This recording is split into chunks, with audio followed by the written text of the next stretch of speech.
Boa tarde a toda Minas Gerais. Boa tarde especial para Abadia dos Dourados. Belo Vale espera feliz. Muito bom estar recebendo você aqui na tela da Band. Terceira rodada do Campeonato Mineiro. Em Sete Lagoas, Arena do Jacaré. Cruzeiro e Atlético. Desta vez parece que não teremos mistérios nas equipes. Cuca e Dorival Júnior não esconderam o jogo. Diego Souza na relação do Galo e Roger na relação do Cruzeiro. Hever não vai para a partida. Arbitragem mineira, Cleison Veloso Pereira. O que vai acontecer? A gente vai ver na segunda-feira. Na Arena do Jacaré tem também América e Patinga, só que no domingo. A preparação das equipes pelo interior do estado. Vamos receber então os nossos comentaristas de hoje. Boa tarde, Serginho. Boa tarde. Romero Carvalho. Boa tarde. Felipe Ribeiro. Boa tarde. Então vamos lá, vamos começar o programa quente de clássico. Vamos conferir as duas equipes, Cruzeiro e Atlético, para o jogão deste sábado. Um novo capítulo de uma história que completa 90 anos em 2011. Cuca está tranquilo. Às vésperas do primeiro clássico de 2011, o treinador não tem problemas para escalar o Cruzeiro. O time vai ser o mesmo da última rodada.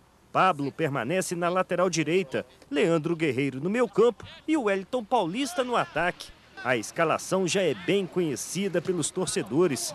A base do time é a mesma há 4 anos, período que a Raposa não perde para o Galo em campeonatos mineiros. São 8 jogos, 6 vitórias e 2 empates. E Leandro Guerreiro, que participa pela primeira vez do confronto, já está bem adaptado ao time cruzeirense. Eu estou aqui para ajudar e para onde o Cuca precisar, eu estou à disposição. A gente sabe que vai ter que lutar, que vai ter que brigar muito para manter a titularidade, né? Então, só que eu vim aqui para disputar vaga.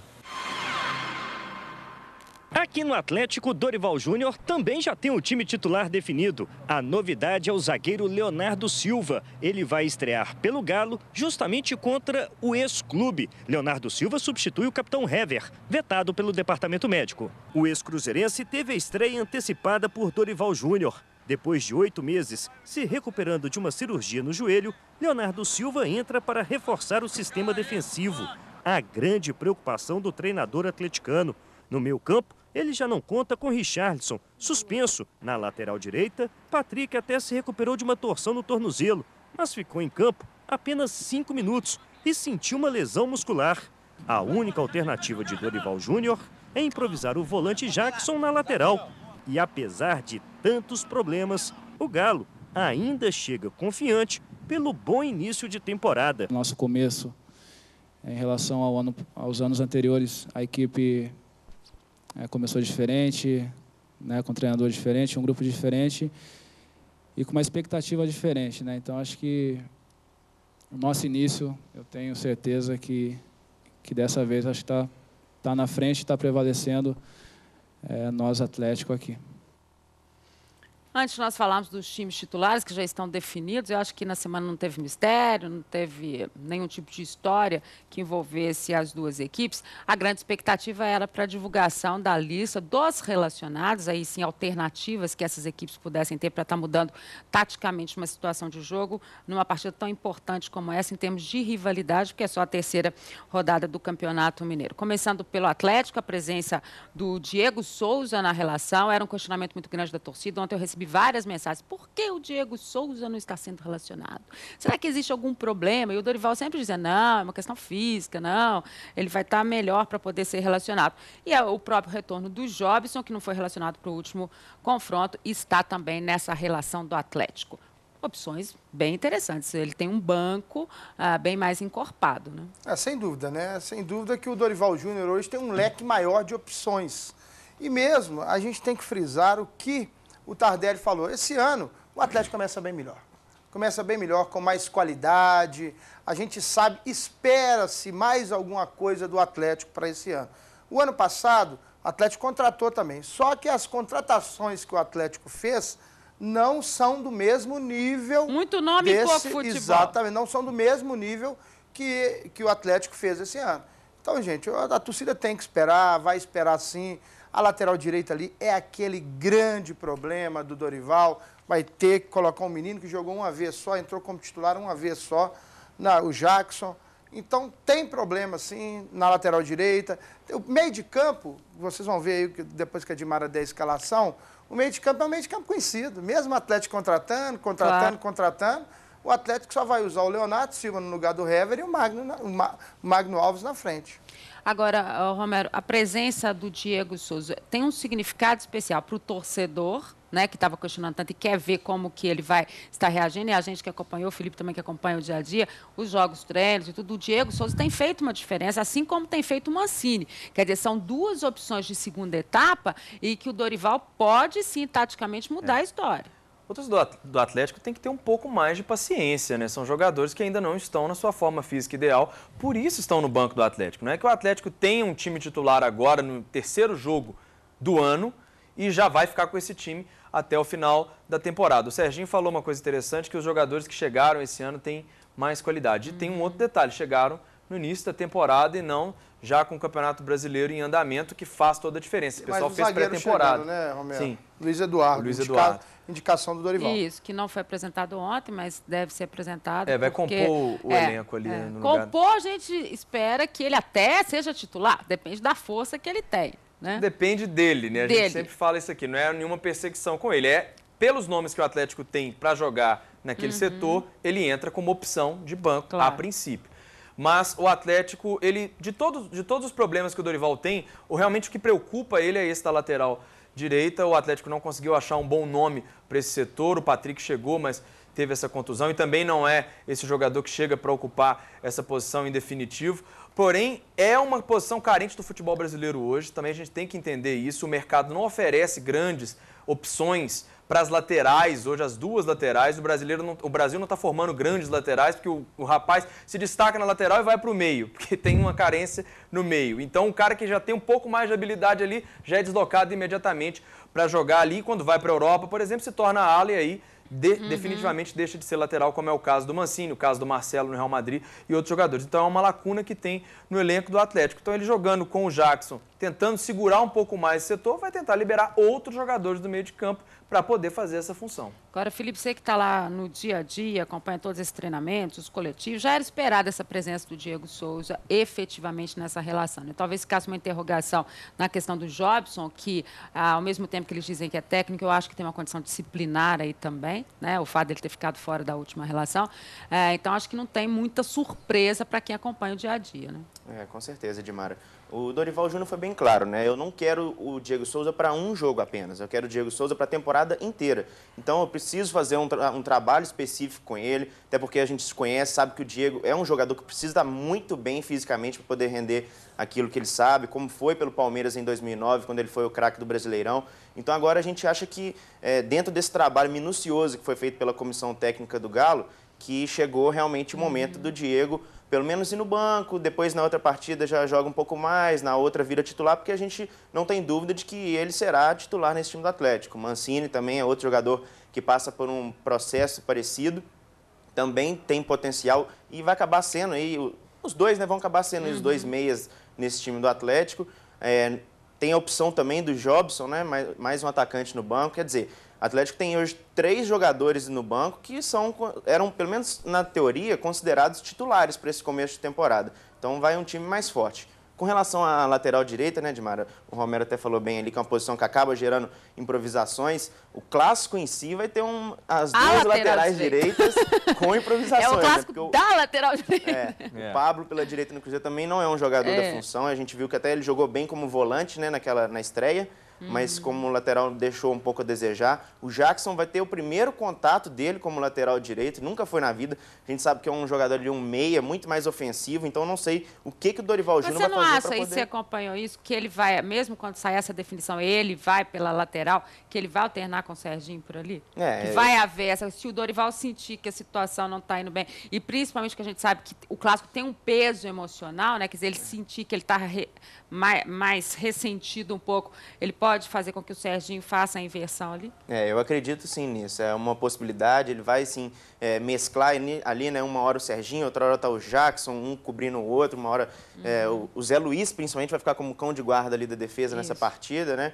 Então, a bem da verdade, o Dorival perdeu a peça-chave dele para esse clássico, que era o Richarlison, né? Sem dúvida. Esse é o grande desfalque. O meio de campo, na cabeça dele, a gente tem ali praticamente a certeza que seria o Zé Luiz com o Richarlison e o Serginho na lateral direita. Ficaria um meio de campo muito mais consistente, a parte direita muito mais consistente ali para poder ter um equilíbrio, né, entre a defesa e o ataque. Aí ele precisava do Richarlison até para poder melhorar a marcação dos jogadores rápidos que o Cruzeiro tem. E outras por ali também, que ele deixou de ter em virtude da saída do Mas esse é que é o ponto. Ele precisa de um jogador no meio-campo com mobilidade para fazer a marcação, por exemplo, em cima do Montijo. Ele não pode pôr um jogador lento para marcar o Montijo. Eu me lembro muito bem num confronto da Libertadores entre Fluminense e Boca Juniors que o Renato Gaúcho colocou o Arouca para marcar o Riquelme, todo mundo estranhou. Falou, mas o Arouca não é um jogador de marcação. Ele falou, mas é um cara com mobilidade, eu preciso de alguém que acompanhe ele muito bem. Ele passa rápido. Exatamente. E a mesma coisa com o Montijo. Ele não pode pôr um jogador mais lento. Com esse meio de campo, ele não vai colocar ninguém em cima do Montijo, não. Vai ser setorizado.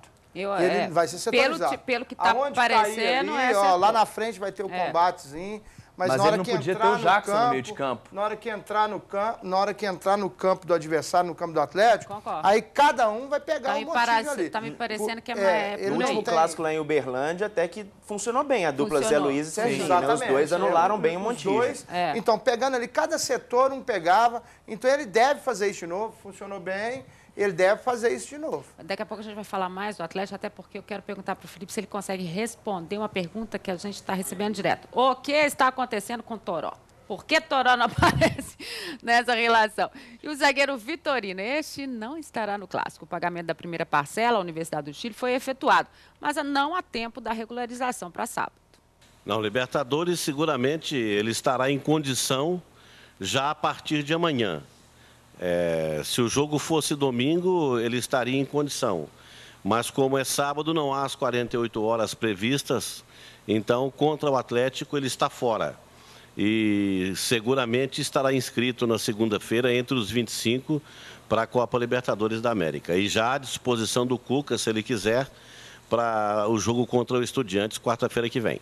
Já foi efetuado o pagamento de $700 mil à equipe do Laú.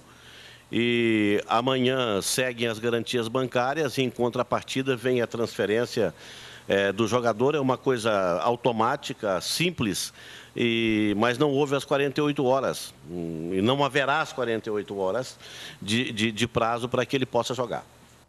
Belo relógio do Valdir Barbosa. Um abraço, Valdir. Belo relógio.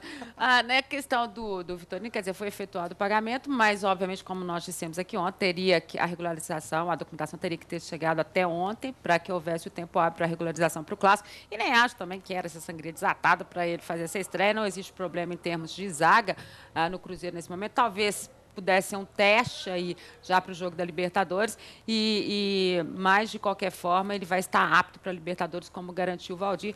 E em termos defensivos, o Cruzeiro está tranquilo na zaga. Já não tomou gol esse ano ainda, né? Mesmo assim, mas não foi testado também. A zaga não foi testada. Esse é o primeiro grande jogo dos dois, né? Esse é o primeiro, exatamente. E o Cruzeiro, na quarta-feira, logo na quarta-feira, tem também um jogo muito disputadíssimo contra o Estudiantes, a estreia dos dois clubes na Taça Libertadores da América. E aí sim, o Vitorino vai estar presente e vai ser um dos zagueiros.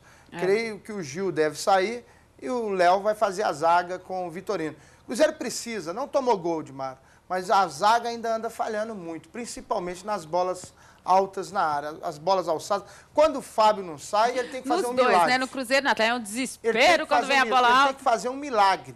Tanto que ele fez 2 defesas e uma excepcional, uma cabeçada do Gedeon no jogo contra o Vila Nova. Excepcional defesa.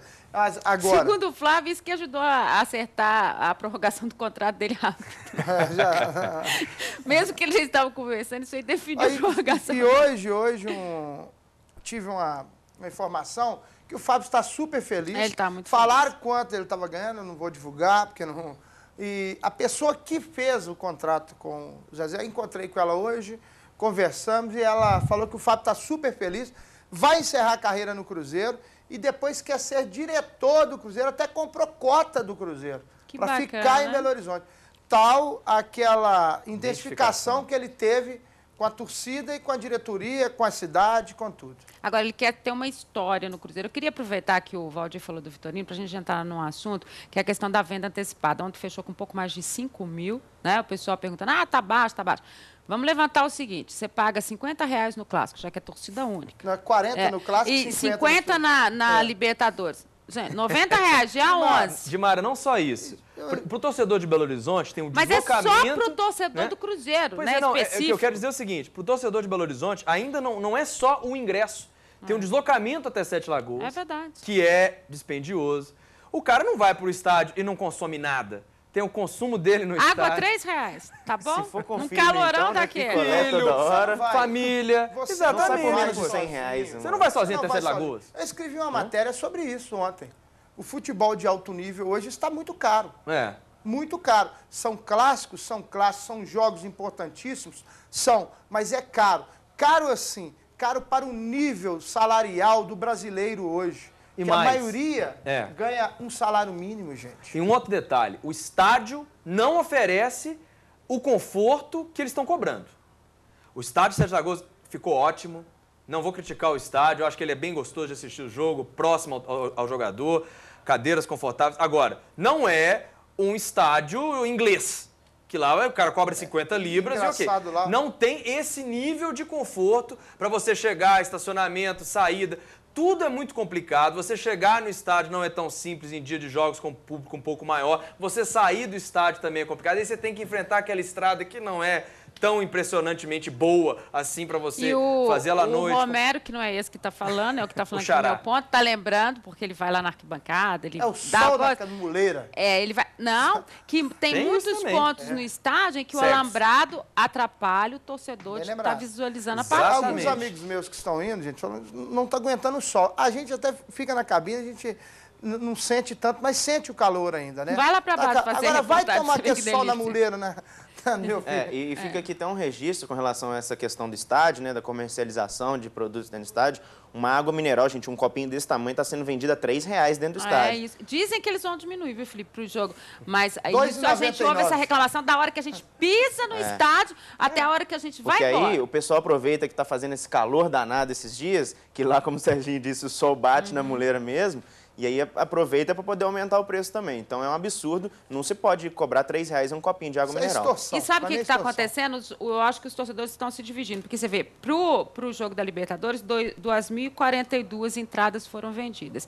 E para o Clássico, isso a gente está falando até ontem, né? Porque tem o fechamento de hoje. E 5.449 para o Clássico. Então a impressão que a gente tem é que eles estão se dividindo entre as duas partidas. E a gente sabe, óbvio que tem a rivalidade com o Atlético, essa história toda, mas é só a terceira rodada do Mineiro, é um jogo como qualquer outro, valendo 3 pontos. Uma coisa é o da Libertadores, que tem já essa rivalidade com Estudiantes que apareceu nos últimos anos, e que tem, mais, que o torcedor do Cruzeiro ama, que é a disputa da Libertadores.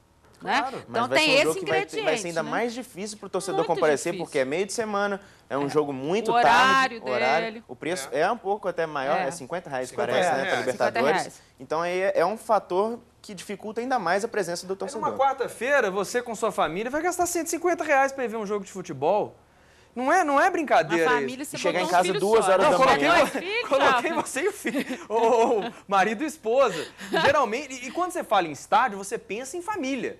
É uma diversão familiar, uma diversão popular no Brasil. Isso não pode se perder. Eu acho que não é mais, não. Não é mais, não. Eu acho que não é mais, mas assim, porque hoje o cidadão de bem, ele está pensando 2 vezes nisso, porque está cheio de espírito de porco aí, cheio desses infelizes que saem. Você quer trazer esse povo de novo? Mas você quer trazer a família de novo? Então você tem que começar com isso também. Além de oferecer um conforto, oferecer condições para que ele volte ao estádio, para que ele ganhe gosto de novo por estar no estádio de futebol. Olha só, daqui a pouco a gente está recebendo Copa do Mundo aí. Eu acho que muita coisa precisa ser repensada no Brasil em termos do futebol profissional. A impressão que a gente tem é que os clubes se profissionalizaram, né? É tudo muito caro para o clube também. Colocar esses times em campo é muito caro para Cruzeiro e Atlético, já que a gente está falando especificamente dos dois.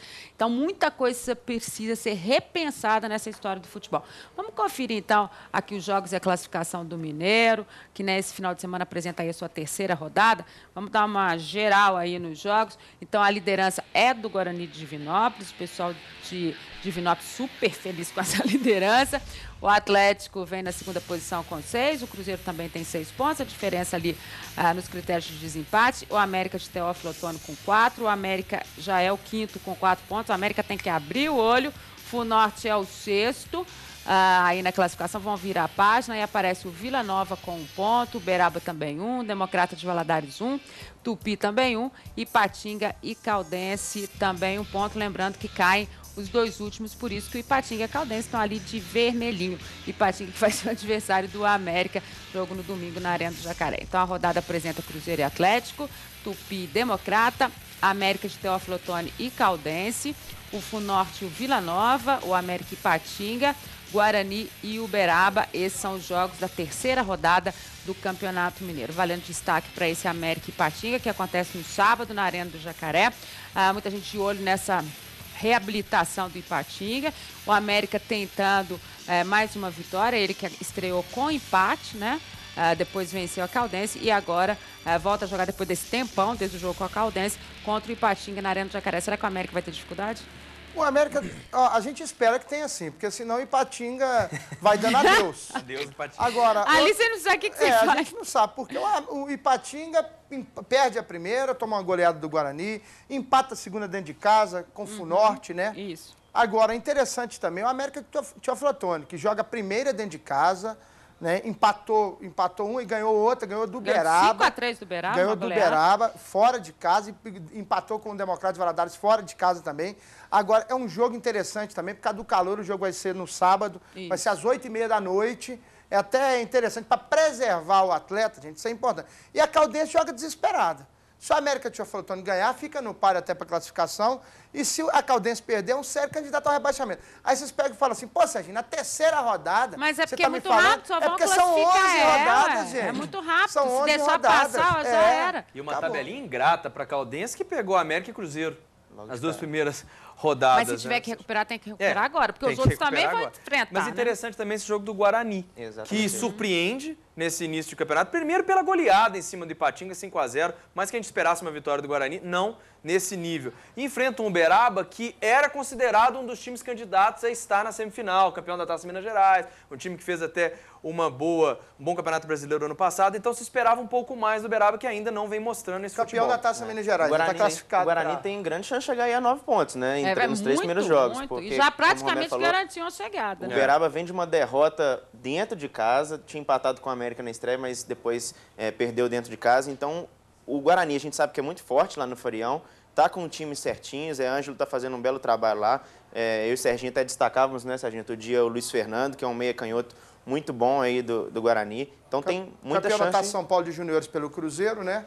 E que, engraçado, teve uma passagem pelo Ipatinga, né, Exatamente. Felipe? Mas não foi tão bem. E esse ano eu vi os 2 jogos. A gente grava jogo e fica assistindo depois, né, Dimar? E ele jogou bem. Solto, né, Felipe? A gente estava até conversando sobre isso. Então vamos voltar a falar mais de Campeonato Mineiro daqui a pouquinho. Primeiro recado da Vilma Alimentos. E agora vamos ao Galo. Diego Tardelli, força ofensiva, experiência, quando o assunto é esse jogo.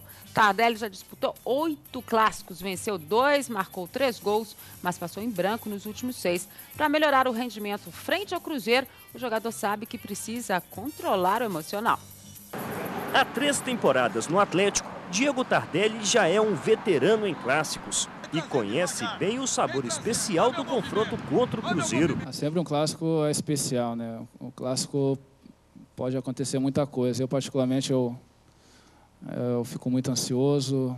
Mas é justamente essa ansiedade que o artilheiro usa para explicar o desempenho dele diante do rival.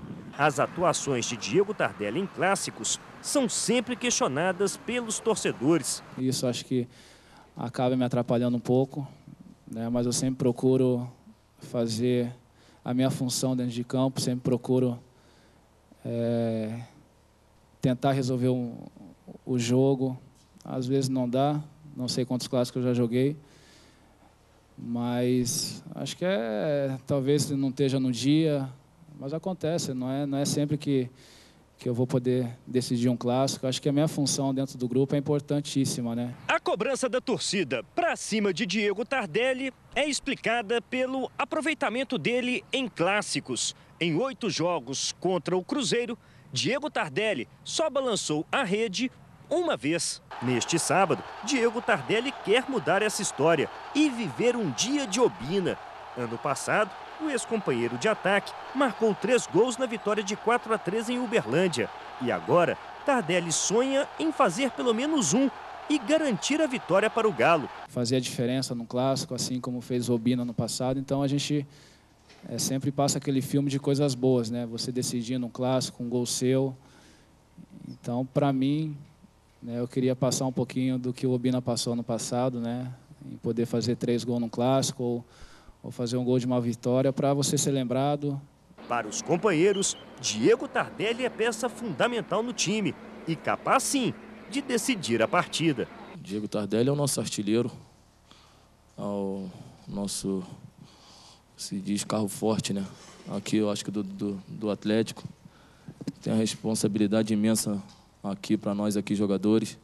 É jogador de seleção, então acho que ele é importante e fundamental para nós dentro de campo. Então acho que ele com certeza vai nos ajudar bastante, vem nos ajudando bastante. E eu acho que é um jogador diferenciado. Leandro, que é ótimo. Grande abraço para o Leandro. Olha só, quando o Tardelli diz ali que que gostaria de ser como o Obina foi no último clássico, viver aquela emoção toda, que vai buscar inspiração, então vai ter telefonema para a China, né? Claro. O Obina já chegou lá? deve estar no caminho. Porque se diz ele estava por aqui, viu? Agora, acontece que tem que buscar inspiração nisso mesmo, porque o Tardelli está devendo os clássicos. Está devendo, perdeu mais do que ganhou nos últimos anos. É aquele jogador que vários atleticanos, até os amigos meus, chegam e falam: Serginho, o Tardelli some em jogo difícil. Fala, não some não, o Tardelli é um jogador consagrado, só que está devendo nos clássicos. Quem sabe? Tem a chance aí, ó. Amanhã já tem sua chance aí, Tardelli, de se redimir. E ele falou bem que o jogador que decide um clássico é sempre lembrado. Muito. Às vezes o jogador não fez nada na carreira, mas fez um gol. Eu me lembro de um clássico em 95, a abertura do retorno do Campeonato Brasileiro. O Dinho era lateral do Atlético, fez um partidaço. Ele fez um golaço de perna esquerda, saiu driblando na diagonal, bateu de canhota, fez um golaço. Foi um lateral limitadíssimo no clube, mas o torcedor do Atlético sempre lembra com carinho desse gol do Dinho no Cruzeiro. Mas do jeito que estão os laterais hoje, eles estão lembrando do Dinho muito, sabe? Até que hoje ele seria um bom titular. Mas, ou seja, o Tardelli, ele precisa, assim, ele é um jogador diferenciado, todo mundo sabe que o Tardelli ele tem uma qualidade acima da média, porém ele tem que demonstrar isso num jogo decisivo e, sobretudo, contra o Cruzeiro, que é quando o torcedor mais espera, que é um campeonato dentro do campeonato. Mesmo no início do Campeonato Mineiro, que nem tem lá esse apelo todo, o clássico tem. O Tardelli, ele até em conversa que eu já tive com ele, ele fala realmente que ele luta para ter uma sorte um pouco melhor contra o Cruzeiro, porque foi num jogo contra o Cruzeiro que ele quebrou o braço, todo mundo lembra aquela fratura horrorosa. Perdeu muito mais do que ganhou aqui pelo Atlético. No ano passado ele ia fazendo um golaço, o Leonardo Silva, que hoje é companheiro dele, tirou a bola em cima da linha. Será que ele cobrou do Leonardo Silva quando o Leonardo Silva chegou lá? Então ele busca aí realmente um pouquinho mais de sorte nesses jogos contra o Cruzeiro e é fundamental, né? Ser um jogador, um atacante que vai bem em clássico, como o Romero muito bem disse, é sempre lembrado pela torcida. Agora, a outra situação do Atlético, daqui a pouco a gente vai estar falando do time, efetivamente, mas é a presença do Leonardo Silva. A gente falou aqui essa semana se seria a melhor chance para estar ele realmente fazendo a estreia, e os torcedores têm perguntado muito isso para a gente, em virtude de ser exatamente como a torcida única, como a do Cruzeiro. Eu acho o Leonardo Silva extremamente experiente, acho que o Dorival conversou com ele sobre toda a situação, e muitas vezes, torcedor, essas situações invertem a favor dele também. Sem dúvida. Né? Então, não acho que ele deva ter tantos problemas assim. Né? Problema não. Leonardo Silva é um excepcional zagueiro, sabe jogar, e principalmente nos clássicos. Sempre jogou bem contra o Atlético, fazendo gols e salvando gols. Nunca perdeu, fez 2 gols de cabeça em um clássico só. Tirou bola quando o Tardelli bateu por cima do Fábio, ele foi lá e tirou. Então, é um jogador experiente, principalmente se posiciona muito bem, vai consertar essa bola alta na zaga do Atlético. Então, não tinha hora melhor. Tá bem? vai pro jogo. Romero, você? É curioso, né, Dimara, que se o Cruzeiro não tomou gol ainda no ano, o Atlético tomou gol em todos os jogos. Todos que os fez, jogos. inclusive no amistoso contra o River Plate do Uruguai. Então, se tem um setor ali que ele pode contribuir, é a zaga. O Leonardo Silva é um grande zagueiro. Acho que é a hora certa, não tem hora certa para um grande jogador estrear. Se ele está pronto, ele tem que ir para o jogo. O Leonardo Silva vem aí dessa inatividade, né? São 8 meses sem jogar futebol, pela lesão que ele teve, a cirurgia no joelho. Mas eu acho que, por outro lado, a experiência dele pode compensar um pouco essa falta de ritmo de jogo. Ele sabe se colocar muito bem, sabe a hora de dosar um pouco mais. Então, eu acredito que ele não vai ter tanto problema. E se acontecer alguma coisa, por um acaso, dele falhar, não é o fim do mundo também. Foi apenas um jogo. Ele tem muito a dar ainda para o Atlético. Olha só, agora a gente vai conversar um pouquinho, então, sobre o Cruzeiro. Do outro lado, também experiente, Gilberto sabe que em clássico não tem como prever nada, mas o momento do Cruzeiro é tranquilo. É um cara super tranquilo e, apesar do problema que teve Roger e o Cuca, eu acho que o mais importante é que todos os jogadores assimilaram bem isso e está todo mundo, como eu disse, com o mesmo propósito, o mesmo objetivo de ganhar o clássico e depois estrear bem na Libertadores, que vai ser importante, já que a gente sabe que, assistindo ao jogo do Fluminense, a gente sabe que esse ano, com certeza, as dificuldades serão maiores na competição. Acho que o clássico tudo pode acontecer, né? Eu acho que é uma rivalidade muito grande. Uma equipe pode estar bem, a outra não tão bem assim dentro da competição, mas a que está melhor no momento pode ser superado, né? É muito difícil ter uma previsão. Eu acho assim, né? Eu penso que futebol já é imprevisível, um clássico então fica mais difícil ainda, né? Então é lógico que a gente sabe que tem que ter os cuidados necessários dentro da partida durante os 90 minutos, né? Mas acho que não tem uma fórmula para se vencer um clássico, né? Então a gente sabe que tem que entrar ligado, tem que entrar determinado a vencer, mas que durante os 90 minutos são várias as situações, são vários momentos, altos e baixos dentro dos 90 minutos. Mas eu acho que o mais importante assim é você estar confiante para poder jogar esse jogo, que é um jogo difícil, um jogo que mexe com todo mundo, com família. Não é um jogo simples e acho que é isso que a gente tem que fazer, né? Estar bem preparado, confiante para poder jogar bem. E o Gilberto, ainda nessa entrevista, disse o seguinte, olha, mais ou menos com essas palavras, eu prefiro jogar mais dentro de campo e falar menos. E acho que é isso mesmo. Clássico, eu acho que quanto menos falar, é melhor realmente. Melhor jogar, depois você dá a entrevista que você quiser, fala o que você quiser. Para não incentivar o outro lado, né? Agora, eu discordo, Gilberto, existem fórmulas, sim, para vencerem os clássicos. Claro que existem. Principalmente o clássico. Os dois times se equiparam na técnica, no preparo físico, os dois estão começando. Mas quem tiver mais raça, mais vontade de ganhar as divididas, sempre sai na frente nos clássicos. Isso não tenho dúvidas. Então, Gilberto, tem fórmula sim para vencer o clássico. Você sabe que existe, ele não quis falar. Ele não vai passar fórmula, né, Sérgio? Não passar para o outro lado, mas nós estamos aqui para informar o nosso Tem público. outra, né? Não errar. Clássico, finais, decisões. Quem erra menos tem a grande chance de levar. Todo jogo, quem erra menos. Mas no clássico mais decisivo. O fator emocional é mais presente, O clássico, normalmente, aquele jogador que não está nem aí, que está jogando por jogar, esse se dá bem nos clássicos. Ou então que está concentrado demais e muito consciente. Muito consciente, muito concentrado. Mas tem jogador, Dimara, que você pergunta para ele. Às vezes, eu jogando futebol, tinha um cara que chegava na hora, ele não sabia nem quem a gente ia jogar. Um jogo super importante. Aquele desligado, entra lá e vai jogar do mesmo jeito e joga muito bem. Diferentemente do futebol de hoje, que é super profissional. É o que todo mundo fala, mas não custa nada repetir, né? É sempre uma questão de muito detalhe, né? O clássico... Se você falar clássico, é clássico, vice-versa. Aí também é muito óbvio, né? É o detalhe, né? Por exemplo, o Atlético até agora saiu atrás em todos os jogos. Isso aí é um detalhe importantíssimo no clássico. Se acontecer de novo, é difícil. O desgaste físico é muito grande. Muito grande. E a pressão começo de temporada, é muito grande. Pressão psicológica, torna-se muito mais difícil você correr atrás, virar o placar num jogo contra um grande rival. Então vamos lá, vamos conferir as duas equipes então, pedir para o pessoal colocar na tela Cruzeiro e Atlético para o clássico de amanhã, 17 horas, lá na Arena do Jacaré, terceira rodada do Campeonato Mineiro.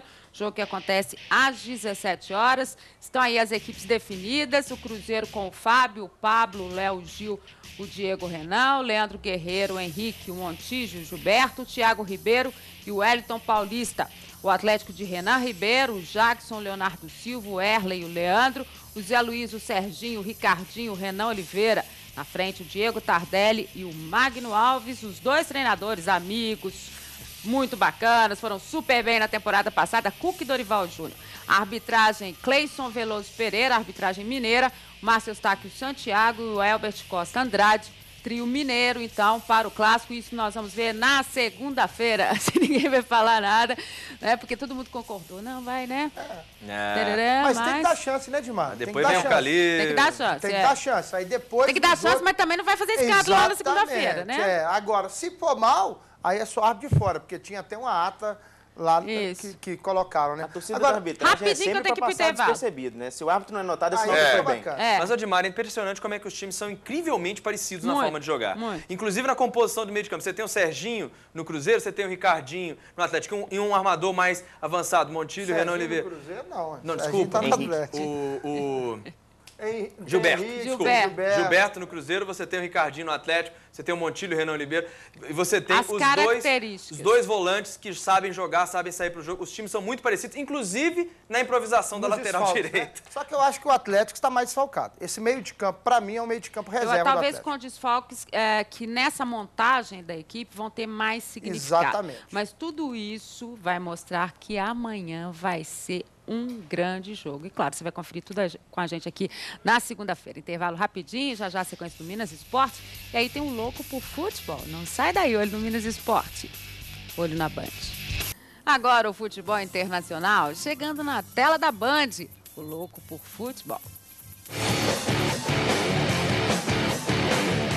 Olá, o louco por futebol desta semana está bem agitado. Começo perguntando, se você é jogador profissional, tem 29 anos e é constantemente lembrado pelo técnico da seleção do seu país, deveria estar satisfeito, não é não? E não é que na Irlanda do Norte, George McCartney é a exceção à regra. O zagueiro do Leeds United pediu para não ser mais convocado, mas fez um papelão ao comunicar a decisão através de uma mensagem de celular para um integrante da comissão técnica. E o que é pior, essa é a segunda vez que ele abandona a seleção. A primeira foi em 2005, quando ficou de fora de uma convocação. Hein?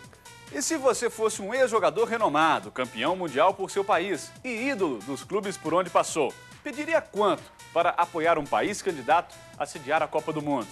Muito, né? Então, na Europa, a imprensa especula que cerca de 12 milhões de euros foram pagos a Zinedine Zidane pela galera do Catar. Em entrevista ao jornal L'Équipe, o francês não revelou valores, mas deu a entender que as cifras passam da casa de 40 milhões de euros. Segundo Zidane, o dinheiro será distribuído pela fundação mantida por ele. Quem pode, pode. E a Espanha venceu o primeiro amistoso após sagrar-se campeão mundial.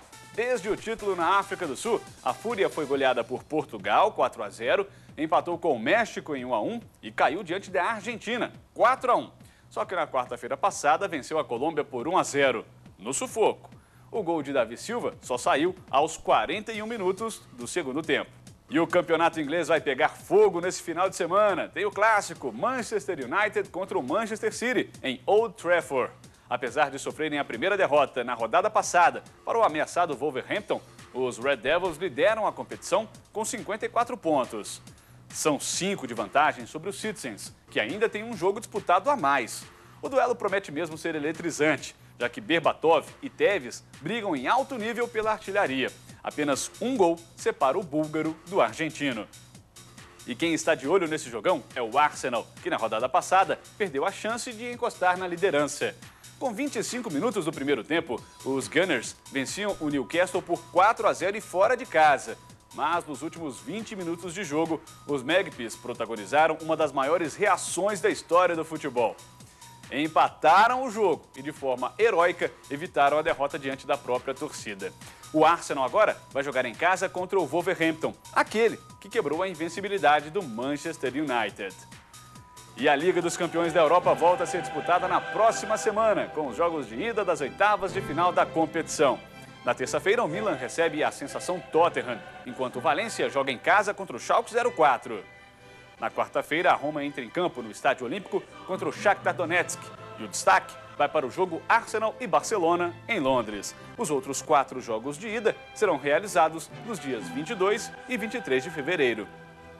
E por hoje é isso. Na semana que vem eu volto com outros destaques do futebol internacional aqui no Louco por Futebol. Aquele abraço. Tchau. Arsenal e Barcelona é o jogo que você acompanha na tela da Band na quarta-feira. Jogão aqui que todo mundo vai acompanhar na Band. Minas Esportes hoje chegando ao final. Boa tarde, Serginho. Boa tarde. Romero Carvalho. Boa tarde, Felipe Mara. Ribeiro. Super final de semana para você. Bom clássico para quem for acompanhar. Quem ficar em casa também vai ver um grande jogo. Nós estaremos de volta na segunda-feira com tudo o que aconteceu no clássico às 12h30. Vem aí o Minas Urgente com o Paulo Leite. Na sequência, a Bianca Laje, tudo de bom. Super programação na tarde da Band para você. Então, fica com a gente tem o melhor. Tchau!